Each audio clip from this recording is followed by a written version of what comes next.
इस सावन के महीने में बाबा भोलेनाथ के गानों से भोजपुरी इंडस्ट्री के सुपरस्टार खेसारी लाल यादव ने तो काफ़ी चर्चाएं बटोरी ही।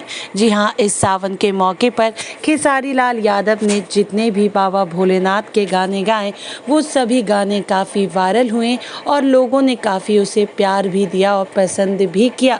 लेकिन अब एक तरफ जहां खेसारी लाल यादव के गाने दिन पर दिन सुपर हिट होते चले गए और खेसारी लाल यादव भी बिना रुके अपने फैंस के लिए नए नए रोज़ बाबा भोलेनाथ की नगरी के और बाबा भोलेनाथ के गाने लेकर आते रहे, ठीक अब उसी तरीके से अब खेसारी लाल यादव से के साथ उनकी पत्नी यानी कि चंदा यादव भी काफ़ी चर्चाओं में है, लेकिन गाने की वजह से नहीं। दरअसल में खेसारी लाल यादव अपने परिवार के साथ महाकाल दर्शन करने उज्जैन मंदिर गए, जहां की कुछ तस्वीरें सोशल मीडिया पर वायरल हुई और इन तस्वीरों पर फैंस ने काफ़ी अच्छे रिस्पांस दिए।